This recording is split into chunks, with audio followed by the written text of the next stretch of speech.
नमस्कार, स्वागत है आपका हरियाणा न्यूज 24 पर। मैं हूं प्रिंस लांबा। हरियाणा प्रदेश में चुनावी नतीजों के बाद से लगातार कांग्रेस के अंदर घमासान मचा हुआ है और अब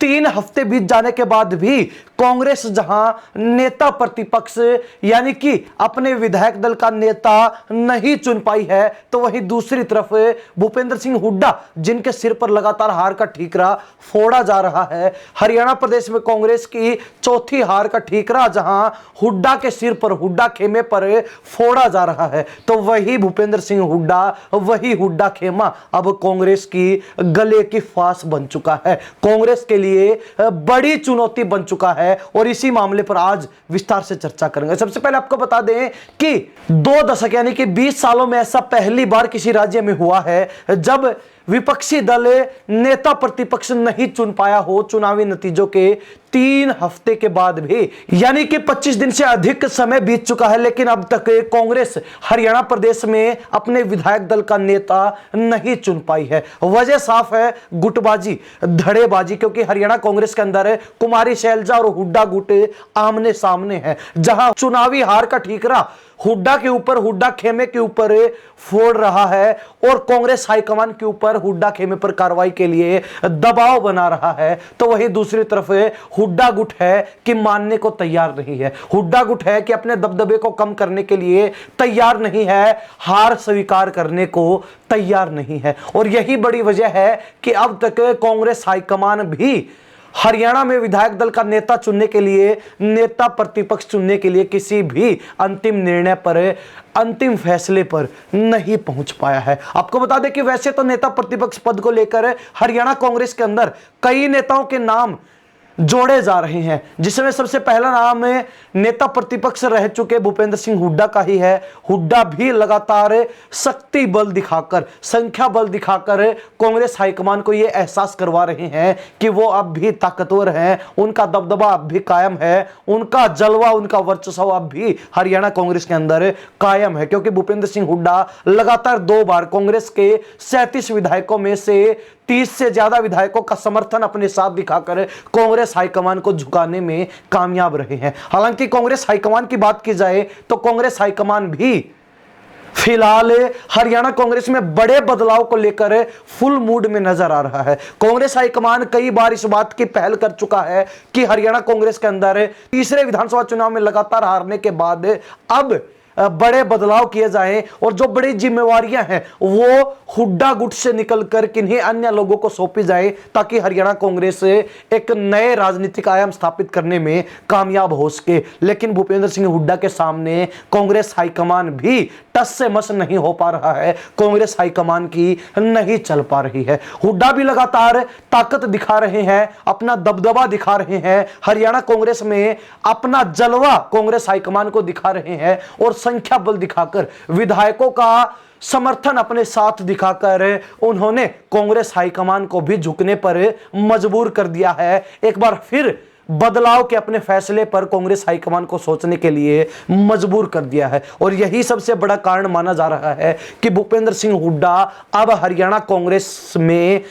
कांग्रेस हाईकमान के लिए गले की फांस बन चुके हैं, यानी कि सीधे तौर पर कहा जाए तो गले में फंसी वो हड्डी बन चुके हैं जिसे ना कांग्रेस हाईकमान निगल पा रहा है, ना ही बाहर निकाल पा रहा है। यानी कि भूपेंद्र सिंह हुड्डा कांग्रेस हाईकमान के लिए ऐसी चुनौती बन चुके हैं जिन्हें बाहर करना भी कांग्रेस के लिए बड़ा नुकसानदायक है। और कांग्रेस हाईकमान को ऐसा लगता है कि इस बार अगर फिर हुड्डा को ही बड़ी जिम्मेवारी दे दी गई दोबारा से, तो उसमें भी कांग्रेस का ही नुकसान है। और ऐसे में कांग्रेस हाईकमान लगातार कोशिशों के बावजूद, प्रयासों के बावजूद, विचार और मंथन के बावजूद भी किसी अंतिम निर्णय पर नहीं पहुंच पाया है, ना ही हरियाणा कांग्रेस के अंदर बड़ा बदलाव कर पाया है, ना ही हरियाणा कांग्रेस के अंदर नेता प्रतिपक्ष चुन पाया है, और ना ही अब तक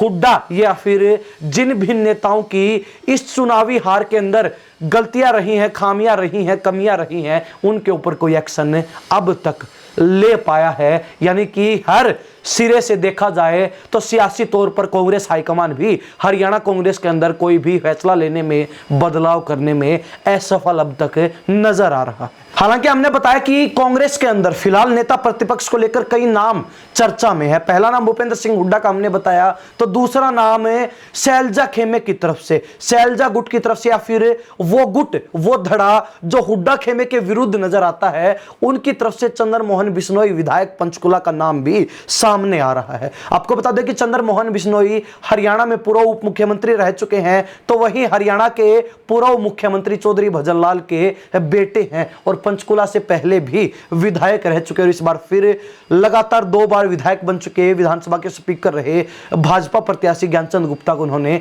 चुनाव में हराया है। उनका नाम भी नेता प्रतिपक्ष बनने को लेकर सबसे ज्यादा चर्चा में है, टॉप पर बना हुआ है। लेकिन भूपेंद्र सिंह हुड्डा के सामने चंद्र मोहन बिश्नोई की भी नहीं चल पा रही है। शैलजा गुट जिसने पूरा प्रयास किया, जिन्होंने हुड्डा खेमे पर कार्रवाई को लेकर हर तरीके से दबाव बनाने की कोशिश की, लेकिन अब तक हुड्डा खेमे पर, भूपेंद्र सिंह हुड्डा पर गाज गिरवाने में शैलजा गुट भी नाकाम रहा है। शैलजा गुट की भी इस मामले में कोई पेश नहीं चल पाई है और यही कारण है कि यह नहीं कहा जा सकता कि चंद्र मोहन बिश्नोई ही नेता प्रतिपक्ष बनेंगे। उन पर भी अब तक संशय बना। हालांकि अब बड़ी बात यह है कि हरियाणा कांग्रेस के अंदर भूपेंद्र सिंह हुड्डा ने और कई चाल चल दी हैं, यानी कि एक साथ कई मोहरे, कई प्यादे खड़े कर दिए हैं। भूपेंद्र सिंह हुड्डा का मानना है कि अगर किसी जाट नेता को और उनको इस बार नेता प्रतिपक्ष बनने का मौका नहीं मिलता और किसी गैर जाट नेता को अगर नेता प्रतिपक्ष की जिम्मेवारी दी जाती है, तो उन्होंने अपने खेमे की तरफ से, अपने गुट की तरफ से, या फिर यूं कहें कि अपने समर्थित नेताओं में से अशोक अरोड़ा थानेसर विधायक का नाम आगे कर दिया है कि अगर गैर जाट नेता को नेता प्रतिपक्ष बनने का, कांग्रेस विधायक दल का नेता बनने का मौका मिलता है तो अशोक अरोड़ा को बनाया जाए। वहीं महिला कार्ड खेलते हुए भी झज्जर से लगातार विधायक बन रही गीता भुक्कल को भी हुड्डा गुट की तरफ से आगे कर दिया गया, यानी कि अगर महिला का मौका लगता है, महिला चेहरे पर दांव लगाया जाता है, तो ऐसे में हुड्डा गुट किसी भी सियासी समीकरण में नहीं उलझने वाला है, नहीं फंसने वाला है और अपनी तरफ से पहले ही चीजों को स्पष्ट और क्लियर करके चल रहा है। गैर जाट नेता के रूप में अशोक अरोड़ा, महिला चेहरे के रूप में गीता भुक्कल, और अगर दोबारा भूपेंद्र सिंह हुड्डा को मौका मिलता है तो वो भी तैयार खड़े हैं। लेकिन भूपेंद्र सिंह हुड्डा के रास्ते में भी बड़ा रोड़ा फिलहाल कुमारी शैलजा का धड़ा बना हुआ है, या फिर वो गुट बना हुआ है जो शुरुआत से ही उनके एंटी है, उनके खिलाफ है। ऐसे में उन नेताओं का भी कांग्रेस हाईकमान पर दबाव है कि अगर कांग्रेस को जिताना है, अगर कांग्रेस की हरियाणा प्रदेश में सत्ता में वापसी करनी है, तो ऐसे में हुड्डा गुट से छुटकारा पाना बेहद जरूरी है। लेकिन कांग्रेस हाईकमान चाहते हुए भी कुछ नहीं कर पा रहा है। कांग्रेस हाईकमान हुड्डा के सामने घुटने टेकने पर मजबूर है। हालांकि कांग्रेस हाईकमान को लेकर यह बात अब राजनीतिक गलियारों में चल रही है कि वो धीरे धीरे हुड्डा के पंख कतरने में लगे हुए हैं, धीरे धीरे हुड्डा को घेर कर काटने में, हुड्डा की जड़ें खोदने में कांग्रेस हाईकमान लगा हुआ है। हाल ही में महाराष्ट्र विधानसभा चुनाव को लेकर जो स्टार प्रचारकों की सूची जारी की गई है, उस पर मुख्य बात यही है कि कुमारी शैलजा के हस्ताक्षर हैं, और उससे भी बड़ी इंपॉर्टेंट बात यह है कि उस सूची के अंदर 40 नेताओं के नाम है, कई प्रदेशों के पूर्व मुख्यमंत्रियों के नाम भी शामिल हैं, सिवाय एक नेता के, भूपेंद्र सिंह हुड्डा। हालांकि भूपेंद्र सिंह हुड्डा भी हरियाणा प्रदेश के पूर्व मुख्यमंत्री हैं, तो ऐसे में उनका नाम उस सूची में ना होना यह दर्शाता है कि कांग्रेस हाईकमान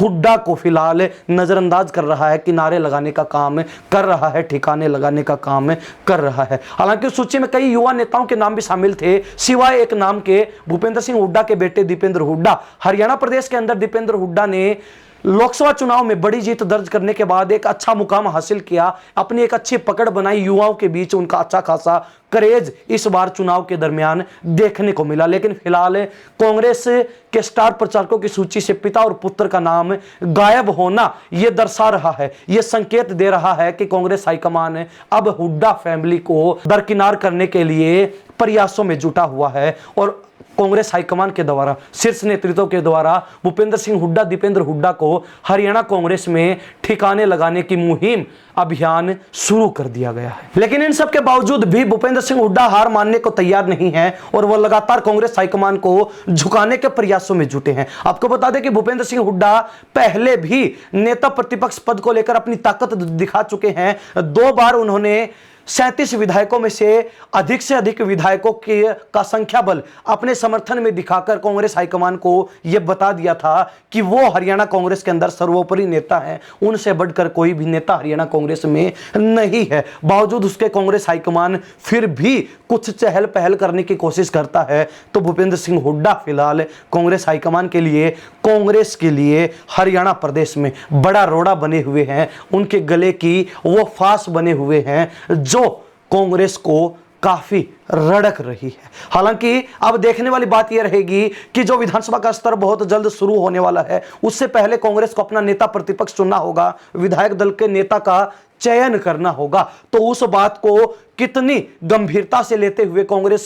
कितनी जल्दी अपने नेता प्रतिपक्ष का चयन कर पाती है और उस नेता प्रतिपक्ष चयन के अंदर किसको मौका मिलेगा, किसकी इस बार छुट्टी होने वाली है, इस पर सबकी निगाहें टिकी हैं, सबकी नजरें टिकी हुई हैं। लेकिन बड़ी बात यही है कि अगर भूपेंद्र सिंह हुड्डा को काटने का प्रयास कांग्रेस हाईकमान की तरफ से किया जाता तो क्या भूपेंद्र सिंह हुड्डा आसानी से मान जाएंगे, आसानी से नेता प्रतिपक्ष पद को अपने हाथ से जाने देंगे, या फिर हुड्डा की तरफ से भी कोई बड़ा कदम उठाया जाएगा, कोई बड़ी कार्रवाई अमल में लाई जाएगी? ये भी एक बड़ा सवाल बना हुआ है, एक बड़ा राजनीतिक प्रश्न बना हुआ है। हरियाणा प्रदेश की जनता इस बारे में अपनी क्या राय रखती है? क्या कांग्रेस हाईकमान भूपेंद्र सिंह हुड्डा और हुड्डा खेमे को नजरअंदाज करने में, ठिकाने लगाने में कामयाब रहेगा? क्या शैलजा गुट वास्तव में हरियाणा कांग्रेस के अंदर अब सर्वोपरि होता जा रहा है, पावरफुल होता जा रहा है? अपनी राय इस बारे में कमेंट के माध्यम से जरूर लिख दीजिए। इन सब बातों के साथ में प्रिंस लांबा, हरियाणा न्यूज़ 24। नमस्कार, जय हिंद।